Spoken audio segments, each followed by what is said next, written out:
साथियों, आप सभी ने देखा कि कैसे भाजपा ने नितिन संदेसरा को, ललित मोदी को, विजय माल्या को, मेहुल चोकसी को, नीरव मोदी को, सबको भगा दिया। और पकड़ा किसको? जेल में किसको डाला? मनीष सिसोदिया जी को, जिन्होंने देश में शिक्षा क्रांति करी, जिनके स्कूल देखने के लिए मोदी सरकार ने मिलेनिया ट्रंप को दिल्ली ही भेजा। सत्येंद्र जैन जी को अरेस्ट किया, जिन्होंने देश को मोहल्ला क्लिनिक का मॉडल दिया, जिन्होंने स्वास्थ्य सेवाएं बेहतर करके दिखाई दिल्ली की जनता की, जिनको यहां पे चिट्ठी लगी हुई है कोफी आनंद जी की। उन्होंने दिल्ली के मोहल्ला क्लिनिक को बहुत प्रशंसा की, हम सबको पता है ये। भाजपा ने मेहुल चोकसी को भगा दिया और अरेस्ट किसको किया? संजय सिंह जी को, जो लगातार रेड़ी पटड़ी वालों की आवाज उठाते हैं या लगातार सरकार से अभी सीएजी के रिपोर्ट में उजागर हुए विभिन्न केंद्र सरकार के घोटालों को उजागर कर रहे थे।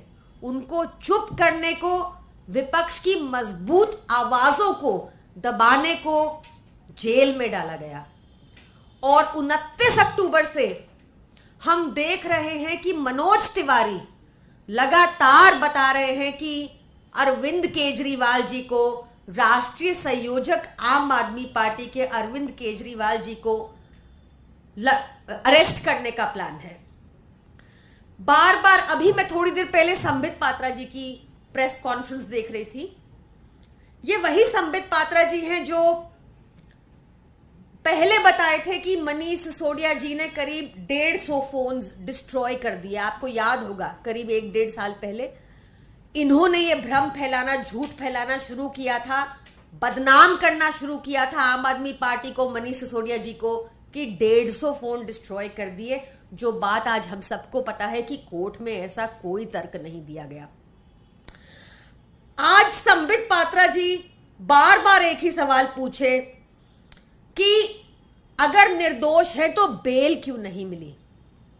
उन्होंने ये नहीं पूछा कि ब्रिजभूषण क्यों बाहर है और मनीष सिसोदिया जी क्यों अंदर है, पर बार बार ये पूछा कि बेल क्यों नहीं मिली। तो इसमें 2 पैराग्राफ सुप्रीम कोर्ट की जजमेंट के, जो जजमेंट हमारे फेवर में नहीं आई और जिससे हमें बेल ग्रांट नहीं हुई, आप सभी साथियों से गुजारिश है कि पैरा 10 उस जजमेंट का और पैरा 15 उस जजमेंट का जरूर पढ़िएगा, जिसमें लिखा है कि जहां तक अप्रूवर से कोई भी पैसा मिलने की मनीष सिसोदिया जी को बात है, वो बात सिरे से गलत है। पैरा 15 में लिखा है कि 100 करोड़ का कोई किकबैक हुआ, ऐसा कोई भी एलिगेशन मनीष सिसोदिया जी पर नहीं है। और यह भी लिखा है कि यह आर्ग्यू भी नहीं किया गया। फिर वो जेल में क्यों है? साथियों, 2017 में सुप्रीम कोर्ट ने देखा कि पीएमएलए की एक प्रोविजन है जो कहती है कि अगर किसी के ऊपर आरोप है कि उसने कोई रिश्वत ली या उसने कुछ मनी लॉन्डर किया, सॉरी रिश्वत नहीं, मनी लॉन्ड्रिंग की, तो वो आरोपी को ही सिद्ध करना होगा कि गलत है।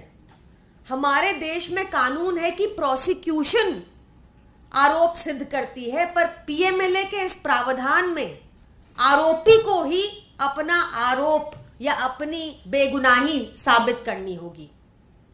साथ ही उस प्रोविजन में यह भी लिखा है कि बेल के टाइम पर ही जज को सेटिस्फाई करना होगा अपने आप को कि कोई अपराध नहीं हुआ। तो जाहिर सी बात है, अगर जज को सेटिस्फाई करना है अपने आप को, तो उनको सारे एविडेंस, सारे डॉक्यूमेंट्स देखने पड़ेंगे। ईडी ने क्या किया, भाजपा ने क्या किया? इस केस में 51,000 डॉक्यूमेंट्स जमा करवा दिए और 500 विटनेस के नाम दे दिए।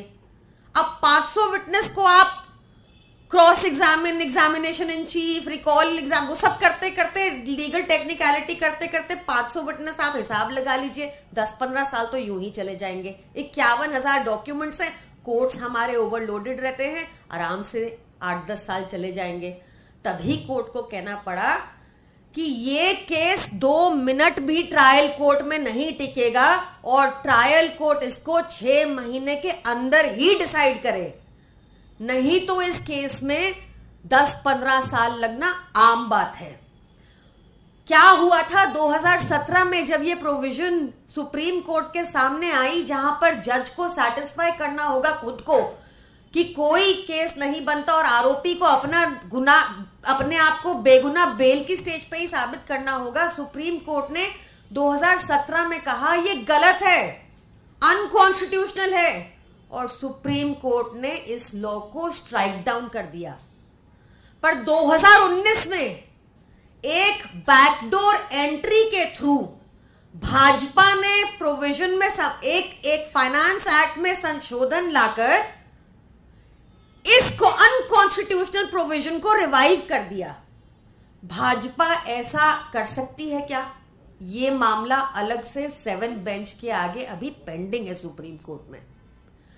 अब हमको उसी प्रोविजन में हम पे वही प्रोविजन लगाई हुई है जो एक बार अनकॉन्स्टिट्यूशनल डिक्लेयर की जा चुकी है। अब इसलिए सुप्रीम कोर्ट ने कहा कि आप 10-15 साल नहीं लेंगे ये 500 विटनेस और 51,000 डॉक्यूमेंट्स एग्जामिन करने को, आप इसको 6 महीने में डिसाइड करेंगे। और ऐसे ही अब नेक्स्ट टू इम्पॉसिबल होता है पीएमएलए में बेल मिलना, और इसीलिए हम पे इतने संगीन प्रोविजन लगाए जाते हैं जब चवन्नी की भी रिकवरी नहीं हो रही। आपको ध्यान होगा कर्नाटक में तो 8-8 करोड़ मिल गए थे, रिकवरी होती है पर वहां इन्वेस्टिगेशन नहीं होती। यहां चवन्नी भी नहीं मिल रही और हम जेल में हैं क्योंकि ऐसी प्रोविजंस लगा दी गई हैं। पर हम भाजपा को ये बता देना चाहते हैं कि हम छोटे लोग हैं, हम बहुत छोटे लोग हैं, भाजपा बहुत ताकतवर पार्टी है। बाकी पार्टियों में आपने देखा होगा कि एक एफआईआर से भी लोग डर जाते हैं, पर हम आम आदमी वाले बिल्कुल भी इससे डरने वाले नहीं हैं। हम देश के लिए हाईएस्ट सैक्रिफाइस देने को तैयार हैं।